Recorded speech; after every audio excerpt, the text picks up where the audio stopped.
Ora, aí está um conceito diferente e original de contar a história de Portugal, através de objetos, mais concretamente 40 objetos, que revelam um pouco ou muito da nossa história ao longo dos séculos. O autor é Sérgio Luís de Carvalho. Muito bem-vindo à RDP Internacional. Obrigado. Em primeiro lugar, que objetos são estes e de que forma eles contam a nossa história coletiva? Bom, antes de mais nada, meu caro Germano, é sempre um prazer estar Muito consigo, estar obrigado. aqui com os nossos ouvintes. Esses objetos são 40 objetos da nossa história, dos mais simples, dos mais banais, Dos como mais os insuspeitos. mais insuspeitos, uma caneca de cerveja ou um prato de comida, vamos lá, até grandes objetos, grandes livros, grandes tapeçarias, um pelourinho. Só não estão lá monumentos como tal, não é? Chamar a grandes monumentos objetos seria estranho. Mas são 40 objetos fáceis de encontrar. Até um disco. Até um disco, é verdade, um disco, um folheto, etc. Uma moedinha de escudo, veja bem, que é a última, não é? Portanto, são 40 objetos muito fáceis de encontrar. Eu creio que os nossos ouvintes podem ter alguns deles em casa.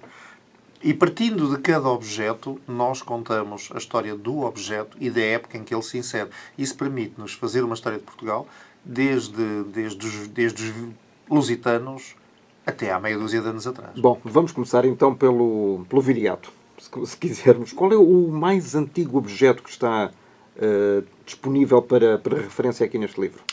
Este livro é uma estátua, se assim podemos chamar, uma estátua de um guerreiro lusitano, que, portanto, já terá uns simpáticos milhares de anos e que está no Museu Nacional de Arqueologia.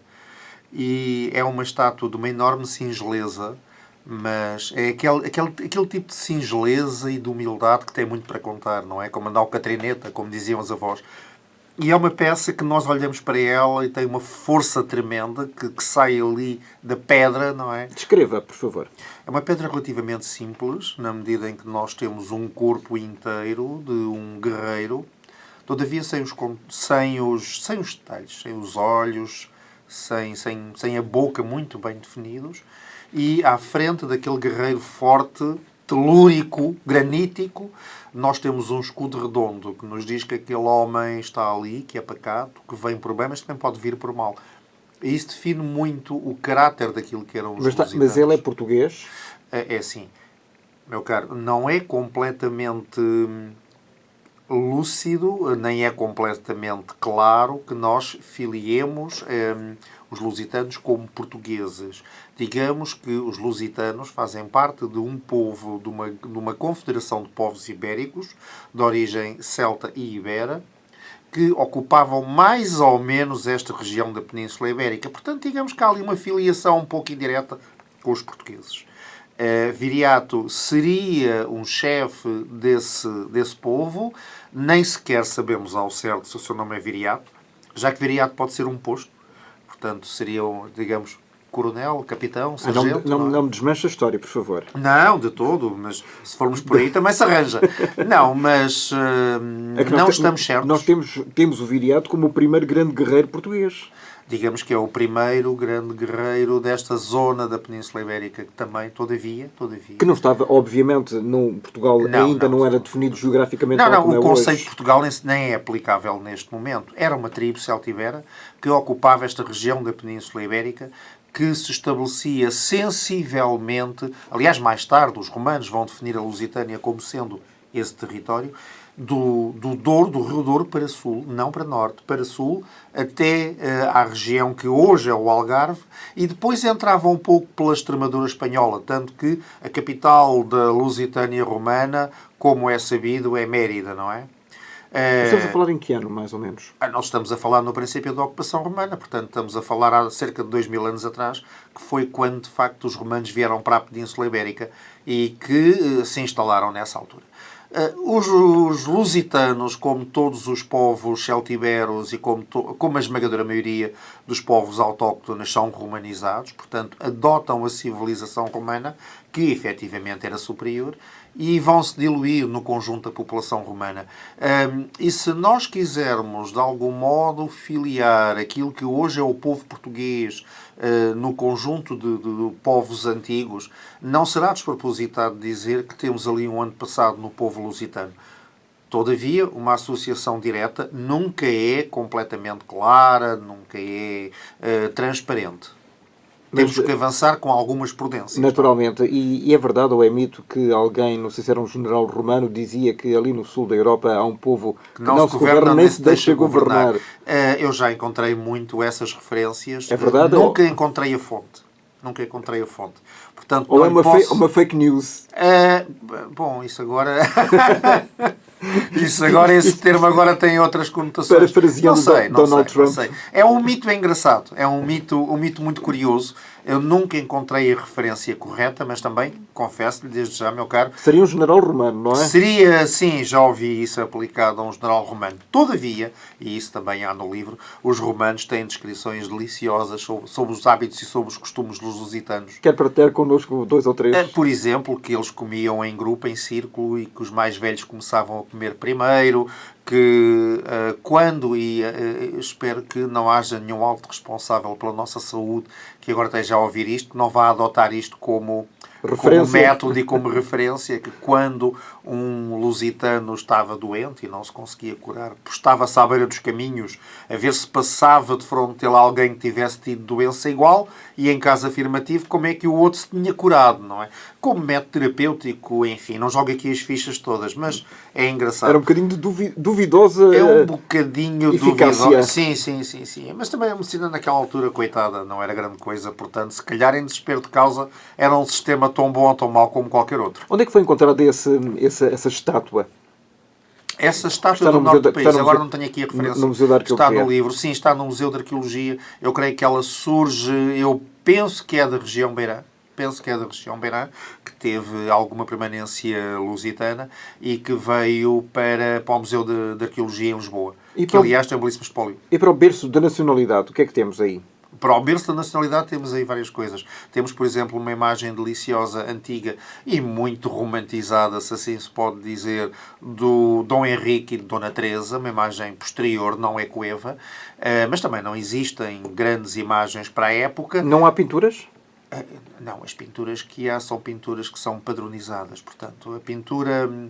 A imagem, digamos assim, a iconografia românica não pretende propriamente representar a figura, pretende representar um arquétipo, digamos assim. Ou seja, se nós os dois fôssemos dois bravos e valentes portugueses, como não poderia deixar de ser do tempo do Afonso Henrique, seríamos representados, enfim, como quaisquer outros guerreiros dessa época. Importava salientar mais o tipo de homem bravo que eles foram, e que nós somos, bem entendido, não tanto com o fácias da pessoa. Isso é uma coisa posterior. Por isso é que nós, quando queremos encontrar imagens dos nossos reis mais antigos, enfim, temos imagens mais ou menos estereotipadas, flancos façanhudos, com barbas ali rijas e tal. Que estão outra vez na moda. Que estão outra vez na moda, sim, agora com uma estilização um bocadinho diferente, não é? Vi de alguns jogadores de futebol. E depois temos também, para essa época, obviamente, esta era incontornável, a famosa bula Manifestis Probatum, que é uma espécie de certidão de nascimento internacional do reino português, que foi dada já no final do reinado do Afonso Henriques pelo Papa Alexandre III. Efetivamente, temos essas. Depois vamos por aí fora, atravessando a medievalidade, com peças que tanto podem ser de algum aparato, como, por exemplo, um pelourinho, e em toda a parte pelo país há pelourinhos, que mesmo assim têm escapado à devastação, não é? E à destruição. E depois temos peças que é por aí, às vezes, que eu também gosto muito de entrar, que nos falam muito do cotidiano. Ou seja, não apenas o aparato, não apenas as grandes batalhas, não apenas os grandes feitos militares, as grandes conquistas, mas também as coisinhas do dia-a-dia. Como, por exemplo, uma peça de princípio do século XIV que está em Sintra, que é uma lápide funerária pouco maior que uma folha A4. E essa lápide funerária está, por estranho que pareça, não no chão de uma igreja, mas na parede exterior de uma igreja. E que nos isso faz diferença? Enfim, faz diferença pelo insólito, apenas por isso. Porque uma lápide funerária, obviamente, todos nós sabemos, deve estar no solo a acompanhar os restos mortais da pessoa. Em 1755, quando houve o grande terremoto de Lisboa, que também deu cabo de Sintra, a igreja, neste caso a igreja de São Martinho de Sintra, foi derrubada e mais tarde reconstruída. Então o pessoal deitou mão às pedras soltas que havia. E entre as pedras soltas está uma lápide uma lápide muito terna de uma tal Margarida Fernandes, ninguém sabe quem é, uma mulher de Sintra, enfim, terá morrido jovem, eventualmente, não se sabe muito bem, e pegaram na lápide e puseram-na na parte de fora de uma parede da igreja. E hoje, quem estiver atento, é visível. O que é delicioso nessa lápide é que é de uma mulher perfeitamente comum, vulgar. Sabemos o nome do pai, sabemos o nome do marido e sabemos que, eventualmente, ela morreu nova, como, aliás, era a panágio da época. A esperança média de vida no século XIV era de 40 anos. Por isso é que se casavam com 15 e 16 anos e eram mães... E às vezes mais cedo e eram mães muito, muito, muito novinhas. Eram mães muito novinhas, se bem que... É curioso observar isso, que muitas vezes elas, quando casavam, ainda como diziam os documentos da época, ainda nem eram mulherzinhas. E então, muitas vezes, isto é delicioso, estes quotidianos, que eu também aí falo nisso, muitas vezes os reis e os príncipes tinham de esperar a consumação do casamento até que a rainha fosse mulherzinha. Podia chegar a demorar meses, ou eventualmente um ano, ou coisa assim, não é? E é muito engraçado ver esse quotidiano. E isto até evade de uma certa ternura, porque as épocas eram muito difíceis e estas flores de ternura até se tornam mais brilhantes quando surgem precisamente no meio da escuridão difícil que era aquela época. Aliás, não é por acaso que de facto eles casavam muito cedo e melhor, tão grave, acho eu, se calhar à luz da época não era assim, antes de terem nascido já estavam arranjados os casamentos. Sim, a minha filha, se for filha, vai casar com o filho do rei de Castela, por exemplo. Isto saía, muitas vezes, isto saía tudo furado. Porque, entretanto, o meu amigo, repare, eles não só tinham uma esperança de média de vida de 40 anos, isto é transversal. É transversal, se os nossos leitores forem ver... Podia ser papa, ou podia ser rei, ou podia ser plebeu. Podia comer um bocadinho melhor, mas a medicina... meu amigo, uma cárie dentária podia matar. Um golpe num dedo podia matar. Uma infecção matava necessariamente. Com tétano, por exemplo? Perdão? Com tétano? Sim. Era comum. Era tremendamente comum. As causas, aliás, se nós observarmos a biografia dos nossos reis, isso é dramático.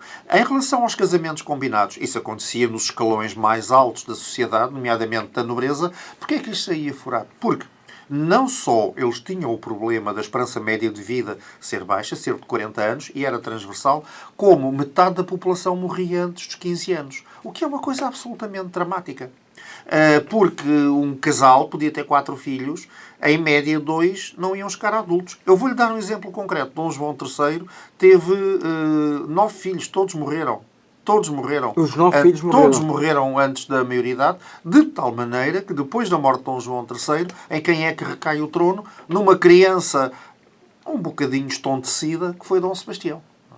Porque e depois soube-se o destino trágico. Depois o homem também cometeu aquele ato perfeitamente insensato de ser matar para Alcácer Quibir e sobe ao trono um velhote, que é o cardeal Dom Henrique, enfim, velhote sobretudo para os padrões da época, que era, salvo erro, o 13º da linha de sucessão. Estamos a falar com que idade? 40 e picos. Mas creio que ele teria já os seus 50 e muitos 60. Portanto, já estava com o tripé. Já estava completamente. Aquilo é um dos casos raros de pessoa que rompe os 40 e tal anos e vai por ali fora. O cardeal Dom Henrique ainda vai tentar obter uma dispensa papal para conseguir casar, enfim, já com os seus 60 anos. A dispensa, entretanto, não veio, mas os seus conselheiros também desabafavam, isto está escrito, que provavelmente o cardeal Dom Henrique, mesmo que viesse a dispensa, não conseguiria grande coisa, porque os seus órgãos já se tinham esquecido das vias originais para que serviam, não é? O homem, enfim, além de ser relativamente idoso para a época, era cardeal, portanto, enfim, nunca teria praticado aquilo para o qual agora precisava de dispensa. Naturalmente, ou seja, para manter a... Exatamente, para manter a linhagem, tipo assim. Sim, exatamente. Basicamente era isso. Basicamente era isso. A menos que fosse, de facto, alguém que não seguisse os preceitos da Igreja Católica Romana. Conhecemos um ou outro hábito pícaro dele, mas não exatamente nesse sentido. Nesse sentido. Que outros objetos, porque de facto são 40, e acredito, Sérgio, que entre o objeto menos 1 e o objeto 41 tenham ficado muitos de fora e que a escolha tenha sido terrível. Meu caro Germano, nem me falo nisso. O que é que eu tentei aqui fazer? Vamos lá ver. Eu tentei, de algum modo, ter um critério. E esse critério, enfim, teve vários itens. Primeiro, que cobrissem toda a nossa história. E aí temos objetos distribuídos de forma mais ou menos equitativa entre a pré-nacionalidade, a Idade Média, a Idade Moderna e a Idade Contemporânea. Depois, que fossem objetos relativamente fáceis de encontrar. Ou seja, qualquer pessoa com um computador tem acesso visualmente, se bem que no livro também e a cores, mas tem acesso visualmente a esses objetos. Eles estão todos referenciados. As pessoas sabem onde é que os podem encontrar. Grande parte deles estão em museus. Todos eles... De norte a sul do país. De norte a sul do país. Isso foi outro item. Eu tentei distribuí-los equitativamente. Porque, enfim, a grande parte dos museus estão nas grandes cidades. Mas aí eu tentei distribuí-los pelos vários museus. Nós temos aí peças do norte do país ao sul. Nós temos aí peças do interior, como Mértola, como Elvas. Por exemplo, um objeto romano que aí está das terras do Boro e por aí fora. E até temos... Eu tentei evitar isso. Francamente, tentei evitar, mas às vezes o interesse da peça, a curiosidade, o mexerico que se pode fazer com a peça e a sua inserção na nossa história foi tão tentador que aí tive de quebrar uma coisa. É que há, que eu me lembro, pelo menos duas peças que não estão, todavia, são muito fáceis de aceder online. São as tapeçarias de Pastrana, que representam as conquistas marroquinas, sobretudo de Afonso V, que está em Espanha, e é a caricatura das invasões francesas, uma coisa deliciosa, que está em Londres, mas é facílimo aceder online, portanto. E depois, um último item, que para mim foi muito importante. Há objetos que são incontornáveis. A primeira edição dos Lusíadas, ou os painéis de São Vicente, ou a Bula Manifestos para o Bátum, não há como evitar. Mas depois eu quis também falar de coisinhas pequeninas. Aquela coisinha que temos no bolso e que conta uma história. A caneca de cerveja que nos fala da Primeira Guerra Mundial. O escudo que nos fala da União Europeia. Um provador de cerveja... Perdão, eu a dar-lhe com a cerveja. Um provador de vinho que nos fala do vinho do Porto, que nos fala do Marquês de Pombal. Se não falasse exatamente, do vinho... exatamente. São aquelas pequenas coisas, são grandes coisas que nos falam das pessoas, não é? Não falam só dos reis e dos grandes governantes e dos grandes artistas. Como dizia um famoso poeta alemão, o Brecht, quem construiu Tebas, a das 7 cidades. Os livros falam do nome dos reis, mas foram eles que carregaram as pedras. E aí está a história de muita gente que carregou as pedras, de facto. Nós temos, por exemplo, o Mosteiro dos Jerónimos, não é? Claro. Como grande, ou a Torre de Belém, como grandes monumentos portugueses. Mas existe, não sei se existe, e o Sérgio vai-me confirmar ou não, uma guitarra portuguesa, por exemplo. Uma guitarra portuguesa seria... Aliás, é curioso estar a falar da guitarra porque um outro aspecto que eu tentei abordar foi a evolução da arte portuguesa. Está a ver? Através de objetos. Através de objetos. E então, a guitarra aparece. Aparece diluída num quadro que foi... E eu agora vou-lhe contar uma história. Tu malhou-a? Claro. O fado. E foi... Uma das dúvidas que mais tive foi se ia escolher esse quadro. Repare, eu tentei falar do salto, da evolução da arte portuguesa no século XX e aí tentei falar de um momento muito importante, que foi o princípio do século XX, em que há em Portugal uma certa luta entre uma tradição mais, vamos chamar-lhe assim, conservadora, naturalista, realista, que é Malhoa, Silva Porto, Carlos Reis, Columbano, etc. E depois, por essa altura, a primeira grande corrente modernista portuguesa, que é o Amadeu de Sousa Cardoso, Almada Negreiros, Santa Rita Pintor, agora no campo da literatura, sobretudo, Pessoa, etc. Eu andei ali, e agora vou confessar-lhe uma coisa aqui entre os dois, que ninguém nos está a ouvir, que era que quadro é que eu ia pôr a representar esta luta entre tradição e modernidade na arte portuguesa. Então eu tinha 2 candidatos, vou-lhe confessar. Era o fado que é a tradição, mesmo assim com uma história deliciosa, que se me der 2 minutos eu dou-lhe com certeza. E o outro quadro era um quadro também icónico, que é a Cozinha da Casa de Manhuf, do Amadeu de Sousa Cardoso. E eu estive ali, vai, não vai, vai um, vai outro. E decidi-me pelo fado por um motivo. É que nesta luta entre o nosso primeiro modernismo e a tradição, foi a tradição que venceu. O nosso primeiro modernismo vai se diluir um pouco após o fim da Primeira República. É que há uma coisa, é que a tradição é muito mais antiga que o modernismo e tem muito mais tempo. É, exato. Até ao momento em que o modernismo, depois bem, se vai transformar em tradição. Não sei se quer que eu agora lhe conte a história do fado. Faz favor. Malhoa. O quadro é uma delícia. Toda a gente o conhece. E foi um quadro e conheço também o fado Malhoa. Claro, da Amália, que eu sinto. Alguém que deu já lá tem pintor afamado. O Malhoa quis pintar essa temática. Ora, o fado na altura não era muito bem visto pelas nossas elites. Era uma coisa de bafon, de mulheres de vida horizontal, de homens... Pé descalço. Sim, e às vezes não era só o pé que estava descalço, estavam descalços até ao pescoço. Mas pronto, isso vamos lá deixar essas minudências que nós estamos a falar para público sério. Mas foi por isso que era de facto pouco considerada Sim. Então Malhoa decide, ele vai à moraria e encontra a Adelaide, que dava pelo fabuloso alcunha de Adelaide da Facada. O que certamente nos diz bem que a mulher era uma digna sucessora dos lusitanos, não é? Bom, e da Padeira de Alves Barrota. E da Padeira de Alves Barrota, exatamente. E então, ele contacta a Dona Adelaide para ela figurar no quadro. A Dona Adelaide tinha um Amásio, que era o cavalheiro que estava com ela, que agora, por acaso, tenho uma branca, esquece-me do nome do homem, que tinha a alcunha do pintor. O homem estava preso. Estava preso porque realmente o homem não era flor que se cheirasse, mas por intercessão do Malhoa, que era um pintor considerado, lá conseguem soltá-lo da prisão e o Malhoa faz uma primeira versão do quadro em que a nossa Adelaide está um bocadito mais com carne ao léu do que está, efetivamente. No quadro, para os bons costumes da época. Para os bons e para os maus, sobretudo. E até demonstra, até apareceu uma tatuagem que ainda se vê no quadro que nós conhecemos. Bom, o que é que sucede? O que sucede é que assim que o Amásio da nossa Adelaide olha para aquilo, ele põe as coisas em pratos muito limpos ao nosso Malhoa e diz: ou cobres mais a mulher ou então faço-te a folha. E o Malhoa, que era um homem prudente, de facto cobriu um bocadinho mais a nossa Adelaide. O quadro teve uma recepção dúbia. O pessoal da moraria gostou muito. Aliás, consta-se que a boa da Adelaide, quando viu o quadro, se virou para o seu digníssimo amante e disse: ai, meu querido, semos tal qual nós. Mas a crítica não gostou. Porque a pintura era uma coisa demasiado séria para retratar mulheres de vida fácil e de homens de vida difícil.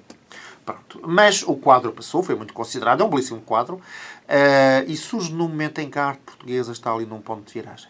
Avançamos, como aconteceu noutros países, avançamos para uma certa modernidade ou mantemos agarrados ao naturalismo. Mantivemos mais agarrados ao naturalismo. Não, no fundo, não tínhamos público para a modernidade, digamos assim. E isto é um bocadinho a história do fado Malhoa que aí está. Mas nós podemos pegar em outros objetos para falar de grandes coisas, pequenos objetos para grandes coisas. Por exemplo, isso aliás está na capa, a nossa industrialização. Andorinha. Exatamente, a nossa industrialização é representada no livro pela célebre Andorinha Bordal Pinheiro. Aquelas de cerâmica que nós temos tanta vez nas paredes das nossas casas, não é? E é um exemplo de... Foi através dessa pequenina peça que nos diz... Mas esta peça é tipicamente portuguesa, como se costuma dizer? Sim, essa peça foi criada pelo Bordal. Foi criada pelo Bordal, foi idealizada pelo Bordal, foi produzida pelo Bordal na sua fábrica das Caldas da Rainha e que é uma fábrica que eu, de algum modo, vou, digamos assim, eleger como representante da nossa industrialização.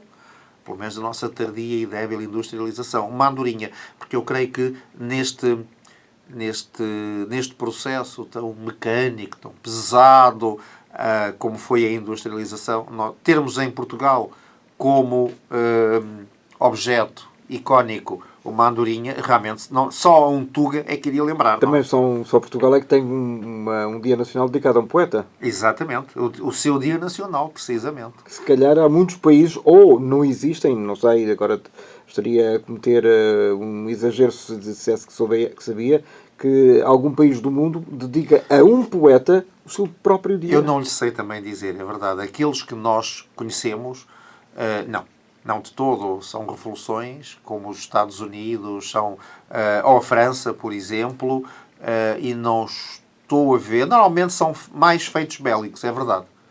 É verdade. Os feitos da poesia ficam para outros símbolos. Exatamente, costuma dizer-se, também não sei quem é que diz. Portugal é um país de maus políticos e bons poetas, não é? Sim, eventualmente bons poetas temos. E maus políticos também. Já agora, nesta história de Portugal em 40 objetos, já nos falou do mais antigo. Qual é que é o mais recente? Isso também foi um bocado complicado. Não é moedinha. Perdão? Não é moedinha. A mais recente é a moedinha. É moedinha mesmo? É moedinha de escudo. Escudo, vamos até 2000 e... 2000 e pouco, portanto, vamos até... Eu creio que... Eu tenho aí as datas e peço desculpa se às vezes me falha a memória. O livro já foi escrito há uns mesitos, apesar de ter sido publicado há muito pouco tempo. A moeda que eu aí tenho é a última edição que foi cunhada... Na Casa da Moeda? Um escudo, na Casa da Moeda.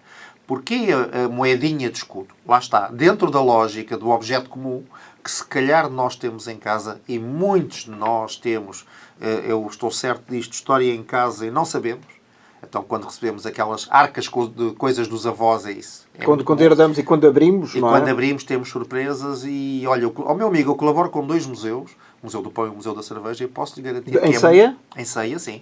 Sou diretor cultural de ambos, graças a Deus, dá-me imenso prazer, mas é muito comum eu ver visitantes, quer num, quer no outro, olharem para aquelas peças, cerâmica, coisinhas de arte sacra, etc., e as pessoas dizerem, olha, aquela peça é igual àquele prato, àquela caneca, àquele pisa-papéis. Lembras-te que a tua tia te deu e que, entretanto, não sei o que é que fizemos àquilo. E as pessoas dão valor nesse momento. A moeda. Eu quis, de facto, terminar com Portugal na União Europeia. Não vou dizer Portugal na Europa, Portugal está na Europa desde que nasceu. Mas Portugal na União Europeia. E então, que objeto é que eu ia arranjar? E então lembrei-me do escudo.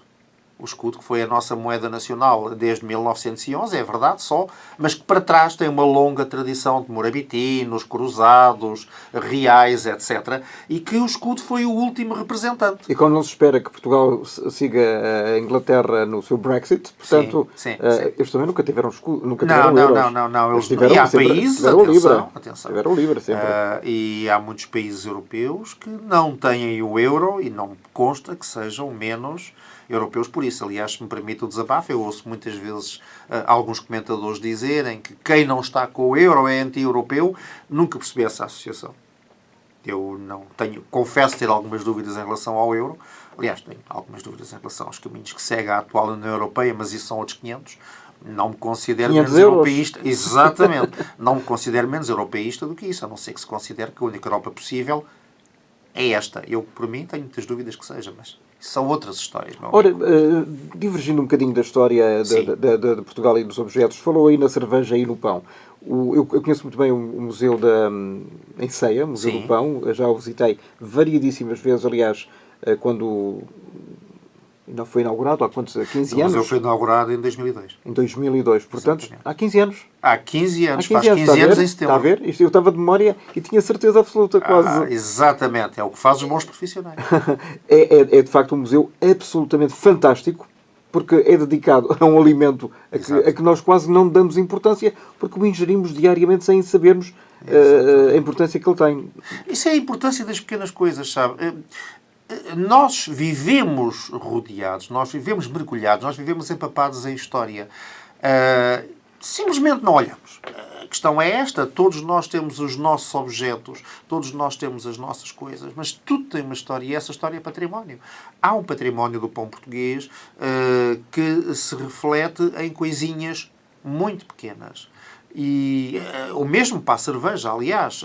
Aliás, uma das peças vem aí. Há aí 2 peças, aliás. Relacionadas com a cerveja. Uma peça relacionada com a cerveja. É através dela que eu falo da Primeira Guerra Mundial. Uma peça que está no Museu do Pão também. O busto da República, da Dona Hilda Pulga. Hilda Pulga, uma alentejana de Arraiolos. A verdadeira República Portuguesa, uma alentejana de Arraiolos. Eu acho que isto é delicioso, não é? Porque, repara, os franceses, e agora estão... Toda a gente está a falar da França e da República Francesa. Macron, presidente Macron. Sim, eles tiveram as mais respeitáveis senhoras da Catherine Deneuve, etc., a fazer do busto da República. E nós, quem é que temos a fazer com pita no busto da nossa República? Uma alentejana de Arraiolos, de 18 anos, chamada Hilda Pulga. Eu acho que isto é tão maravilhosamente português que só nos honra. Essa peça do Museu do Pão está aí, temos também a caneca, mas as pequenas coisas são muito importantes. E se me é possível ter a jactância de dar algum conselho aos nossos ouvintes, é que comecem a olhar para as coisas que têm com eles e as coisas que têm em casa, que muitas vezes nós temos história em nossa casa através de pequenos objetos, um livro antigo, um documento antigo, uma peça de joalharia antiga, um relógio, coisas Tão simples. Então o que é que eles devem fazer? Se agarram num determinado documento, por exemplo, do século XIX, Sim. E acham que aquilo tem um certo valor histórico, por exemplo, Sim, para além sim. de sentimental, qual é o caminho que essas pessoas devem seguir com esses papéis? Ok. Enfim, podem ser papéis ou não. Podem ser peças de joalharia, Sim, sim, podem ser azulejos. era um documento, Exato, por exemplo. eu percebi. Podem ser azulejos. Azulejos, então, é uma coisa fatal. Cometem-se em Portugal crimes indescritíveis. Deitam-se fora? Deitam-se fora, se estão em muros, tapam-se, por exemplo. E nós somos países que têm mais tradição a nível da azulejaria. Se as pessoas têm uma peça que estão curiosas, uma pequena estatueta antiga de madeira que aparece alguns num sótão.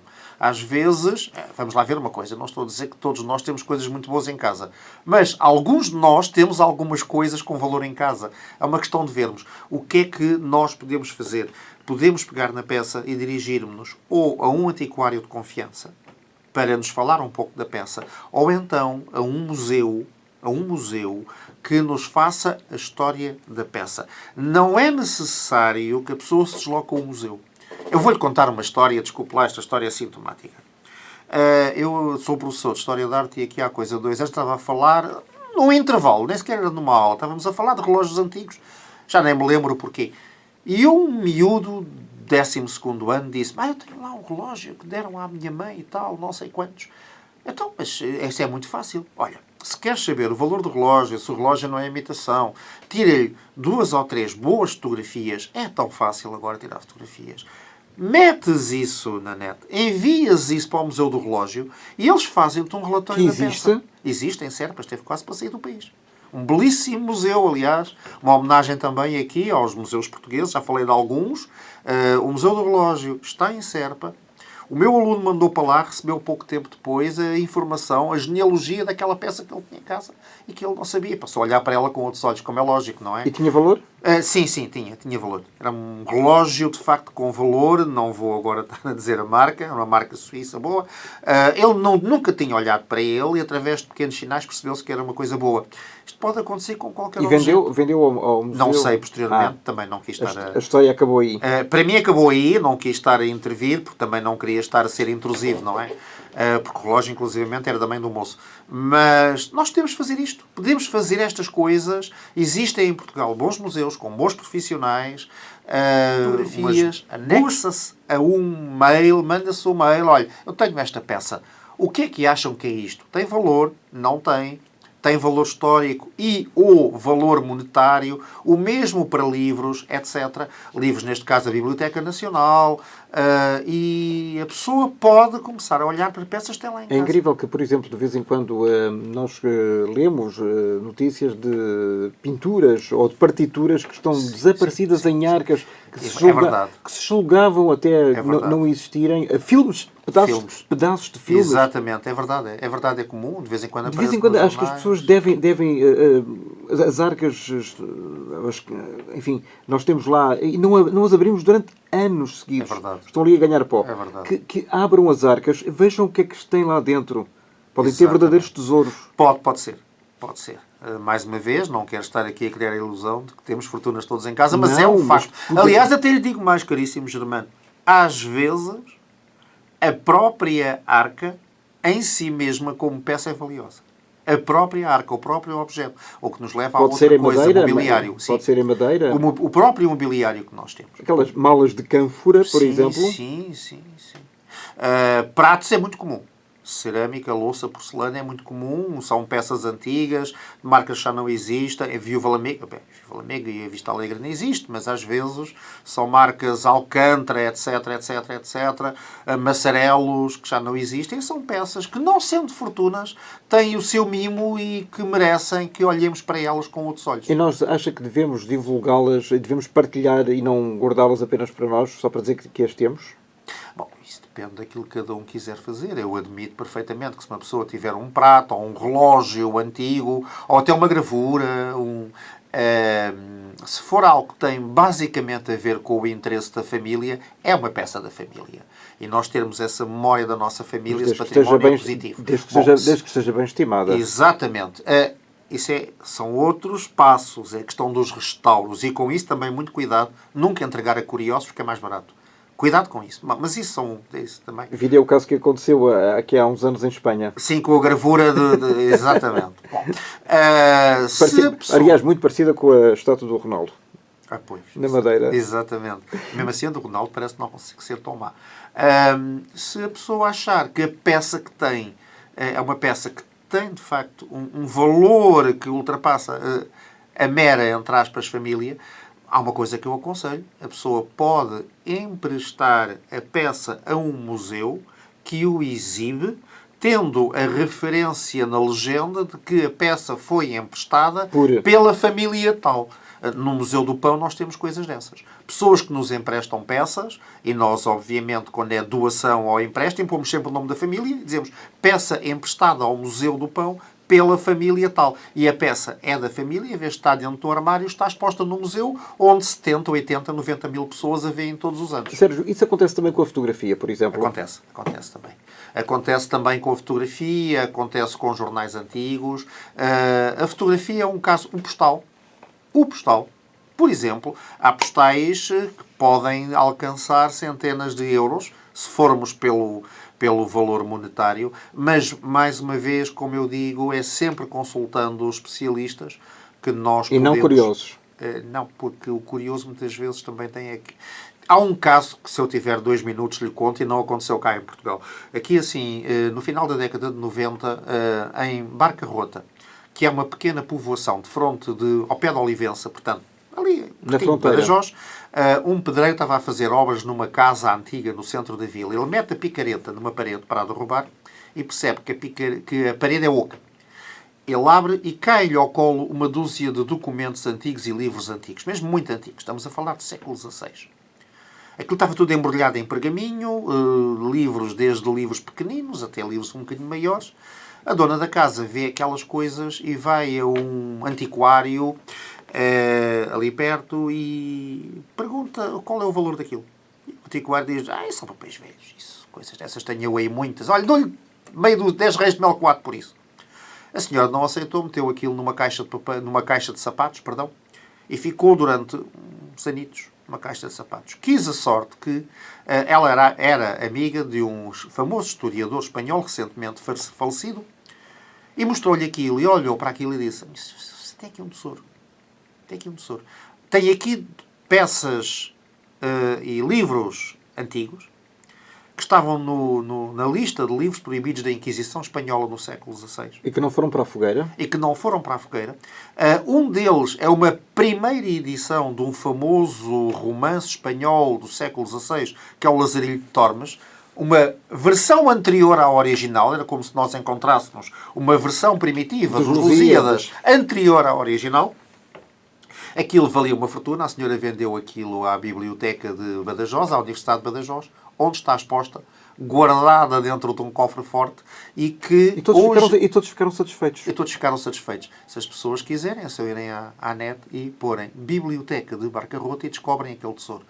Eu não vou dizer que todos temos coisas daquelas em casa. Era bom, mas às vezes temos surpresas. E cá está como... efetivamente, quem sabe? Aliás, no Egito, volta e meia, apesar das escavações e escavações feitas, são descobertas coisas incríveis sobre os faraós. Cá muitas vezes também. Quantas vezes os nossos ouvintes não vão estacionar o carro a um parque de estacionamento subterrâneo e o parque de estacionamento tem umas vitrines com peças que são encontradas à medida que vamos escavando, não é? E isso é... Nós somos um país... A Lisboa subterrânea tem coisas inacreditáveis. Há inclusivamente um programa que foi feito pelo canal História aqui há uns anos, que é precisamente Lisboa debaixo de terra. Está disponível também online. Está a ver? E isto é riquíssimo. E nós temos muita coisa, não só em Lisboa, pelo país fora. Se calhar às vezes é a fartura que nos faz mal, sabe? Isto é a vida assim. A fartura não beneficia ninguém. E acha que de facto as pessoas, para já, não devem saber os tesouros que têm em casa. E, por outro lado, também não dão tanto atenção como deviam à história. E pergunto isto porque, Sérgio, como professor da História de Arte, sim, não é? Eu dou aulas de história. Bem, há já uns anos que não dou História, dou só História de Arte. Agora. Mas, e antes dava aulas de História? Sim. Alunos no secundário, sim. No secundário. Era exatamente aí que eu queria chegar. O secundário, a forma como se dá a história torna essa matéria mais interessante ou menos interessante para o aluno? Desperta mais a atenção? Eu suponho... Não sendo apenas o empinanço, digamos assim, de números e dados, não. de datas e nomes. Coisa, nós temos que encontrar aqui o caminho certo, e aqui eu quando falo em caminho meio certo... termo? O meio termo. É assim, é evidente que nós temos de tornar as coisas atrativas sem tornar as coisas um espetáculo, como é lógico, não é? E aí é um pouco a função do professor. Tentar que, pelo meio da narrativa, se vá conseguindo sempre... contar pequenas histórias que nos trazem para a grande história. É também esta a ideia do livro, não é? E aí nós despertamos, de facto, o aluno para a importância do nosso passado. Sem nunca dar a entender que tudo tem que ser muito fácil, muito espetacular, muito giro e que o aluno não tem que ter trabalho nenhum. Isso é um erro que, se calhar, durante alguns anos nós cometemos. A questão de desvalorizar o esforço do aluno, a necessidade de decorar coisas. É como aquela história dos... há livros obrigatórios, por exemplo, como Os Maias, do Essa de Queiroz. Claro. É mais fácil ver o filme ou ver a série de televisão do que estar a ler o livro, não é? É tentador, talvez. Eu realmente acredito que muitos dos nossos alunos são capazes de fazer isso, não é? E não saem a perder, porque algumas belíssimas obras são reproduções rigorosas da história. Sim. Portanto, ler o livro ou ver um filme ou a série, está lá tudo. Sim, pelo menos está lá aquilo que será o essencial, ou que os nossos jovens pensam que de facto é o essencial. Nós temos, penso eu, lá está mais uma vez a encontrar o justo caminho, que é, sem nunca cair no espetáculo, isto vai ser tão giro, tão a ver, não é? Conseguirmos ao mesmo tempo tornar as coisas atraentes, tendo a noção de que quando se é obrigado a ler um livro é sempre aborrecido, não é? Quantas vezes não acontece isso connosco? Lemos o mesmo livro mais tarde e pensamos, isto até é muito mais giro do que eu pensava. Porquê é que eu vi o filme quando estava no liceu? Não, isso acontece com os filmes. Claro. Mas até pela negativa. Nós vemos um filme, por exemplo, quando temos 10 anos ou 15 anos, e depois, anos mais tarde, voltamos a ver... e já não achamos tanta graça. E não, até nos questionamos como é que eu pude gostar deste filme. Exatamente. Isso é muito comum. Isso é uma coisa extremamente comum. O que é que se passa? Mudamos nós. O objeto é o mesmo, nós mudamos. Quantas vezes isso não acontece quando relemos um livro e chegamos à conclusão, eu gostei mais do livro da primeira vez. Sucede que nós mudamos e é um fenómeno curioso. Nós mudamos, nós crescemos, nós tornamos-nos, sendo os mesmos, tornamos-nos outros e, sobretudo, cada vez mais idealizamos aquilo que lemos ou que vimos ou até que comemos. Recentemente houve uma marca de chocolate em pó que foi reintroduzida no mercado depois de vários anos de ausência, e eu que tinha aquela imagem da cabeça, não é? Fui comprar uma lata a comer, e do sabor, e depois cheguei à conclusão que não era bem a mesma coisa. Claro que era a mesma coisa. Eu é que não era a mesma coisa, não é? E com a história... Quem mudou fomos nós. Claro. Não foi o produto. Exatamente. E nós começamos a ver as coisas com outros olhos, com outros ouvidos, não é? Com outros sabores e até às vezes com outros cheiros, não é? É relativamente comum. Por acaso não há aqui, nestes 40 objetos, o primeiro filme português? Não, eu já abordei a saída da fábrica Confiança. Eu já abordei esse outro objeto em outros livros também. Aí não. Do Paz dos Reis. O Aurélio da Paz dos Reis, no Porto, exatamente. E aí não. Que é, aliás, o primeiro filme português, que é a saída dos operários de fábrica Confiança. Uma imitação dos irmãos Lumière. Exatamente. E feito muito poucos anos depois, aliás. A única diferença que eu costumo dizer aos meus alunos, quando falo, sobretudo, da história do cinema, e mostro os dois, acham muita piada, porque, enfim, além de ser uma coisa até primitiva, câmara fixa, etc. Eu costumo dizer, uma outra diferença é que, no caso dos franceses, o animal que aparece em primeiro plano de forma recorrente é um cão, e no nosso é um burro. Porque está a passar uma carroça com um burro, não é? E passava mesmo. Isso aí era limpinho. Não era encenação. Não, de todo. Era mesmo ali improviso. À boa maneira portuguesa. Era uma coisa, de facto, genial. Está-nos a fazer falta, Sérgio, um professor José Hermano Saraiva, porque desde que ele faleceu, os programas de televisão sobre história, sim, dados naquele formato... Naquele registro, sim. Atenção, sim, naquele registro. Exatamente. Deixaram de... Há vários programas, na RTP2, por claro, exemplo, e na 3, e em outros canais também temáticos, o canal História, mas naquele registro da oralidade, Claro. e dizer que aqui aconteceu nesta pedra, exatamente aqui, estamos a fazer falta um Eu penso que José sim. Hermano Saraiva. Eu penso que sim. Porquê é que não se candidata? Perdão? Porquê é que não se candidata? Porque nunca ninguém falou comigo. Meu caro, repare, Tem que estes propor, livros... tem que propor. Exatamente. Estes livros vêm nesse registro. Eu vou-lhe dizer uma coisa que eu acho que é importante. Não quer dizer que eu esteja a fazê-lo bem, eu tento apenas. Faz falta em Portugal divulgação científica. Isto é, nós temos boa produção científica, quer nas ciências humanas, quer nas ciências ditas exatas. Temos bons médicos, nós temos bons químicos, temos bons investigadores, temos bons sociólogos, bons historiadores, que trabalham num registro relativamente fechado, que é o público académico. E depois... É os seus pares. Pronto, exatamente. São universitários e fazem o seu trabalho. Mas depois o que é que nos falta? Falta-nos uma coisa que é a divulgação científica. Seja no âmbito da medicina, no âmbito da história, no âmbito da física, no âmbito da química. As coisas bem contadas para o grande público podem aproximar, mais uma vez, sem se cair no espetáculo, podem aproximar efetivamente as ciências do grande público. Eu tento fazer isso. Se o faço bem ou mal, o público e os críticos eventualmente o dirão. Mas isso faz falta, porque existe isso muito noutros países. Nós passamos a fronteira, temos Espanha, França, os países anglo-saxónicos, então, têm isso aos pontapés. Os norte-americanos têm tudo. Do muito mau ao muito bom. Nós não temos. Porquê? Até tem muita especulação. Exatamente. E muita fantasia. Pronto, isso é outro campo. Mas porquê é que nós não temos? Porque nós somos um país que culturalmente, de facto, sempre teve grandes bloqueios e grandes atrasos. E em Portugal, tradicionalmente, o que houve foi uma elite intelectual que se enquistou e que comunica um pouco em circuito fechado. E tem alguma dificuldade em exprimir-se para o grande público. Ao mesmo tempo, o grande público tem também uma certa desconfiança em relação àqueles senhores que, isto é o que o grande público às vezes pensa, se julgarão superiores. E há aqui uma falha de comunicação entre as nossas elites e o grande público. Aliás, não é por acaso que em Portugal a palavra intelectual muitas vezes é um insulto. Não é? Então se for de esquerda... Pois, exatamente, deu-se essa imagem. O intelectual de esquerda. Exatamente. E então o que é que sucede?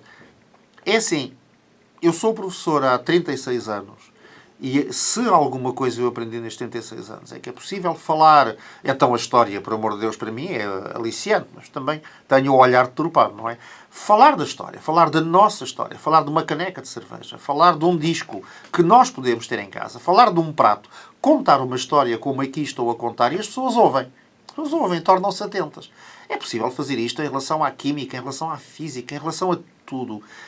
Em Portugal não temos isso, mas também nós temos de compreender que há 60 anos atrás praticamente metade da população portuguesa era analfabeta. Não é? Portanto, isto tem custos.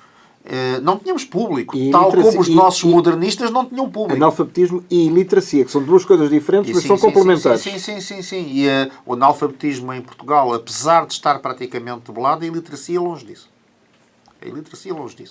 Como, por exemplo, nós não conseguirmos interpretar a receita de um remédio, não é? Sim. Não sabemos o que é que lá está escrito. Grande parte dos nossos jovens tem neste momento, os nossos jovens e não só, tem neste momento um léxico muito mais reduzido que há 3 ou 4 gerações atrás. Eu não estou aqui a fazer necessariamente um discurso. Várias coisas.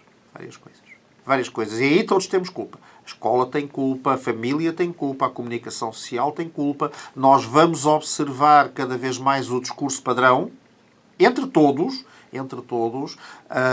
e o meu amigo é um grande e respeitado homem da comunicação social. Coisas que nós estamos a perder. Eu vou-lhe dizer, por exemplo, já deve ter reparado nisso, a primeira pessoa do plural está em vias de extinção, o nós. Agora é a gente. E às vezes com disparates. A gente vamos à praia, não é? Prontos, exatamente. Olha, e prontos, acabamos. É uma pena. Estamos tão bem. Professor, 50 minutos correram que nem um fósforo. Ainda efetivamente. Foi muito bom tê-lo aqui. É um prazer consigo, caríssimo. Muito obrigado. Espero que traga brevemente mais 40 objetos para conhecermos melhor a nossa história. Obrigado. Muito obrigado. Até à próxima.